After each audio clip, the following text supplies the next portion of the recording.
여러분 안녕하세요. 속 시원한 한국어의 박현선입니다. 오늘은 윤난다 님의 요청으로 고도와 는데도 이 두 개의 문법이 어떻게 구별되는지 설명드리도록 하겠습니다. 조금 어려운 문법이죠? 지금부터 설명 시작하니까 집중해서 봐주세요. 자, 두 말에 비슷한 점이 있어서 헷갈리는 거잖아요. 두 말은 앞의 내용과 반대되거나 또는 다른 특성을 이어줄 때 사용하는 말입니다. 그렇게 먹고도 살이 찌지 않으니 참 좋겠어요. 많이 먹으면 살이 찌는 건데 많이 먹고 살이 찌지 않았으니까 서로 반대되는 표현인 거죠. 이럴 때 그렇게 먹고도 그렇게 먹는데도 다 쓸 수 있어요.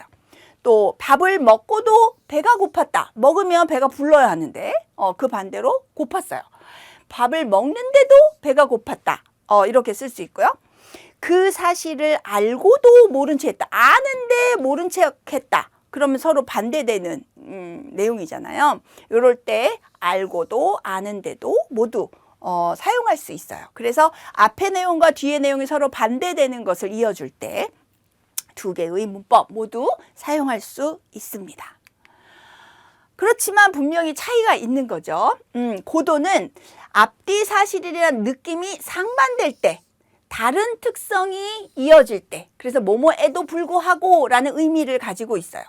그런데 는데도는 그 앞의 상황과 상관없이 뒤의 상황이 일어날 때, 앞의 상황과 관계없이 뒤의 상황이 의외의 상황이 생긴다든가, 그래서 결과적으로 반대로 느껴지는 거죠. 그래서 오히려의 느낌이 더 많은 겁니다. 예를 들어서 철수는 그 일을 망치고도 책임을 지지 않는다. 그 일을 망쳤으면 철수가 책임져야 하는데 그것과 반대로 책임지지 않는다. 이렇게 해서 상반된 어떤 그 결과 이런 것들을 나타내는 거죠.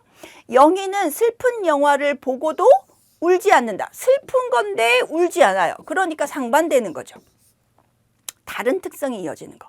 김감독은 슬프고도 아름다운, 슬픈 것과 아름다운 것은 서로 다른 느낌인 거예요. 그래서 뭐 인접한 비슷한 느낌이 아닌 거니까 슬프고도 아름다운 사랑 이야기를 영화로 만들었다. 이렇게 말할 수 있어요. 그런데 이런 문장에 는데도를 쓰게 되면 어색해지는 거죠. 철수는 그 일을 망치는데도 책임을 지지 않는다? 이 앞에 있는 것과 뒤에 있는 것이 밀접한 관계가 있잖아요. 그런데 는데도는 상관없이 그런 일이 벌어졌을 때 주로 사용하는 거라서 이렇게 망친 사실과 책임이라는 밀접한 연관관계, 앞뒤 상황의 관계가 있을 때는 는데도를 사용하면 좀 어색해진다는 거죠. 또 영희는 슬픈 영화를 보는데도 울지 않는다? 뭐 이렇게 말할 수는 있으나 고도가 훨씬 자연스러워요. 슬픈 영화를 보면 울어야 하는 거죠. 둘 사이의 연관성이 아주 긴밀합니다. 그런데 이런 경우에 는데도를 쓰게 되면 좀 어색하다. 또 김감독은 슬픈데도 아름다운 사랑 이야기, 이것도 조금 어색하게 되는 거죠. 그래서 앞의 상황과 상관없이 뒤의 상황이 일어났을 때, 앞뒤의 상황의 상관관계가 적을 때는 는데도를 사용한 고도를 긴밀할 때 고도를 사용하고 별로 긴밀성이 없을 때 는데도를 사용하는 것이 자연스럽다. 이번에는 는데도를 사용하는 예문을 보도록 할게요. 날마다 청소를 하는데도 먼지가 많다. 그래서 청소하는 사실과 상관없이 먼지가 많은 거예요. 또 날씨가 추운데도 사람들은 아이스크림을 먹었다. 그래서 날씨와 상관없이 사람들이 이런 행동을 하는 거죠. 또 아직 시간이 많은데도 우리는 서둘렀다. 시간 많으면 천천히 해도 되는데 시간과 상관없이 서둘렀다. 이럴 때 은데도 는데도 쓰는 겁니다. 이런 경우에 고도를 쓰면 어떨까요? 날마다 청소를 하고도 먼지가 많다? 둘 사이에 긴밀성이 있으면서 반대되어야 하는데 그 행동과 상관없이 먼지가 많다, 이런 경우에 어색하게 된다는 거죠. 날씨가 춥고도 사람들은 아이스크림을 먹었다, 어색하고요. 아직 시간이 많고도 우리는 서둘렀다. 그래서 앞에 내가 이렇게 했는데도 그것과 상관없이 다른 결과가 나왔다. 이럴 때는 는데도를 사용하는 것이 바람직합니다. 또 는데도 앞에는 get을 쓸 수 있어요. 그렇지만 고도에는 이것을 쓸 수가 없습니다. 그래서 그는 실수를 했는데도 사과하지 않았다. 열심히 공부를 했는데도 성적이 오르지 않는다. 어제 날씨가 더웠는데도 나는 에어컨을 켜지 않았다. 이렇게 실수를 한 것과 상관없이 사과 안 했어요. 열심히 공부한 것과 상관없이 성적이 오르지 않았어요.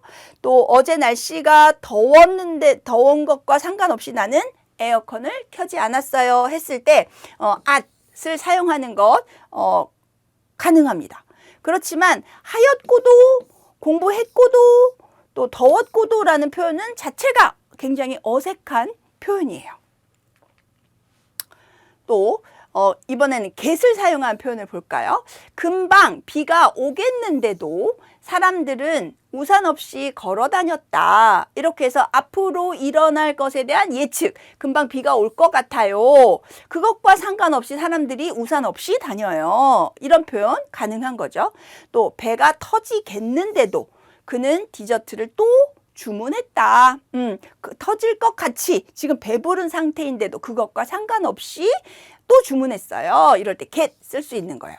또 늦겠는데도 늦을 것 같은데도 그녀는 천천히 준비했다. 늦을 것 같은 상황에도 상관없이 그녀는 천천히 준비했다. 되는 거고요.